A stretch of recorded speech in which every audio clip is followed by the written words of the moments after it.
Hi hello అందరికీ welcome to my channel my home activities. So ఇవాళ ఈ activity మీకు చూపించే ముందు నేను ఒక విషయాన్ని అయితే మిమ్మల్ని అడుగుతాను. సో టెంపుల్లో మీరు కొబ్బరికాయలు కొడుతూ ఉంటారు కదండి. సో అలాంటి మామూలుగా అయితే కొంతమంది ఒకటి కొడతారు, ఒకటి కొడితే మామూలే పచ్చడి చేసుకొని తినేస్తారు, అయిపోతుంది. సో ఒకటి కంటే ఎక్కువ, అంతకన్నా ఎక్కువ ఒకేసారి టెంపుల్స్కి వెళ్ళడం వల్ల చాలా కొబ్బరికాయలు అయితే మనకు వచ్చింటాయి కదండి. అవన్నీ మీరు ఏం చేస్తారా అనేది కామెంట్ అయితే చేసేయండి.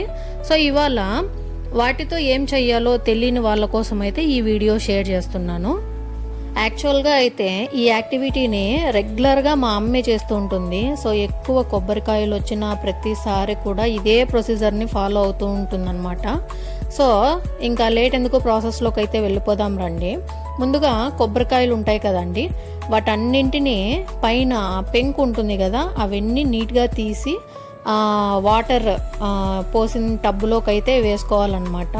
సో మనము టెంకాయ కొట్టిన తర్వాత వాటర్ అన్నీ కూడా తీర్థం లెక్క వెళ్ళిపోయి ఉంటాయి కదా, అవన్నీ వెళ్ళిపోవడం వల్ల దాని మీద కొంచెం అంటే స్వీట్ లేయర్ అనేది ఉంటుంది కదా, అది వెళ్ళడం కోసం అయితే ఇలా క్లీన్గా వాష్ చేసుకోవాలండి. ఒక్కొక్క కొబ్బరికాయని కూడా నీట్గా వాష్ చేసుకోవడం వల్ల మనం ఫైనల్గా ప్రాసెస్ చేసిన తర్వాత ఈ పైన లేయర్ అనేది రెడ్గా మారకోకుండా అయితే ఉంటుందన్నమాట.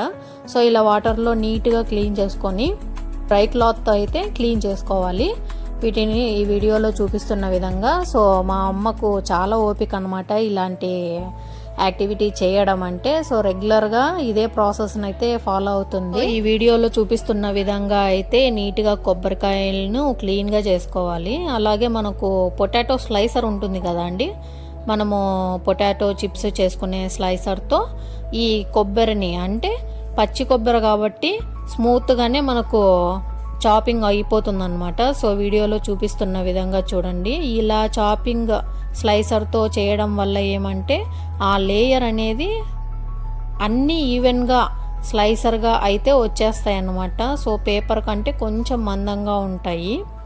చూస్తున్నారు కదండి, వీడియోలో చూపిస్తున్న విధంగా అయితే స్లైస్ చేసుకోవాలి మిగిలిన అన్నిటినీ కూడా. సో చాలా కొబ్బరికాయలు మిగిలిపోయాయి అనే టెన్షన్ లేకుండా ఈ టిప్ని అయితే మీరు ఫాలో అయితే గనక ఈ కొబ్బరిని మనము ఒక 2 months 3 months వరకు స్టోర్ చేసుకొని కూడా వాడుకోవచ్చండి, ఎయిర్ టైట్ బాక్స్లో అయితే.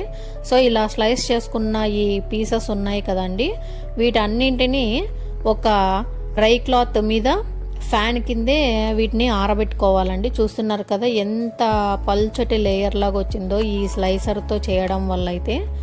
సో ఇలా చేసుకోవడం వల్ల ఏమంటే మనకు చాలా కొబ్బరి మిగిలిపోయిందనే టెన్షన్ కూడా ఉండదండి.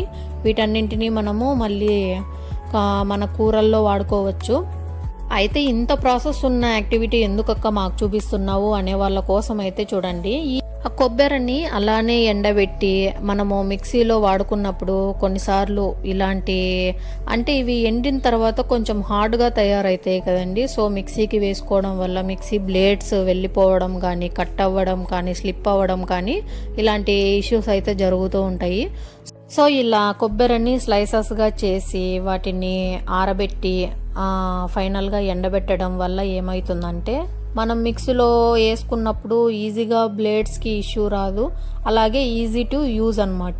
సో ఎప్పుడు కావాల్సి ఉంటే అప్పుడు మనము ఈ కొబ్బరిని వాడుకోవచ్చండి వంటల్లోకి.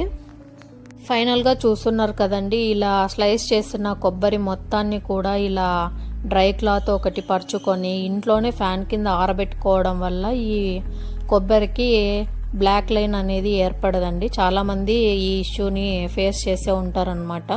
సో ఇలా చూడండి, ఇంట్లోనే ఫ్యాన్ కింద ఆరబెట్టడం వల్ల అంతా కూడా ఈవెన్గా ఒకే కలర్లో అయితే రావడం జరుగుతుంది. సో ఈ వీడియో కనుక మీకు నచ్చినట్లయితే ఒక లైక్ చేయండి. మరిన్ని ఇలాంటి వీడియోస్ కోసం అయితే మన ఛానల్ని అయితే ఫాలో కొట్టండి. సో ఫైనల్గా ఈ ప్రాసెస్ అనేది కొంచెం పెద్దగానే ఉంటుందండి. సో మీరు కానీ కొద్దిగా ఓపిక తెచ్చుకొని చేసుకున్నారంటే మాత్రం ఒక 2-3 months వరకు టెన్షన్ ఫ్రీగా అయితే ఉండొచ్చు అనమాట.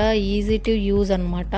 సో చూస్తున్నారు కదా అండి, ఈ కొబ్బరి అంతా కూడా మార్నింగ్ ఆరబెడితే సో ఈవినింగ్ అంతా కూడా ఈవెన్గా ఆరిపోయి ఉంటుంది. చూస్తున్నారు కదండి ఎంత క్రంచీగా, అంటే ఇలా మనం వేలు పట్టి తుంచితే కన్నా ఈజీగా కట్ అవుతుంది. దీన్ని స్టోరేజ్ బాక్స్లో పెట్టుకొని వాడుకోవచ్చు. Thanks for watching guys.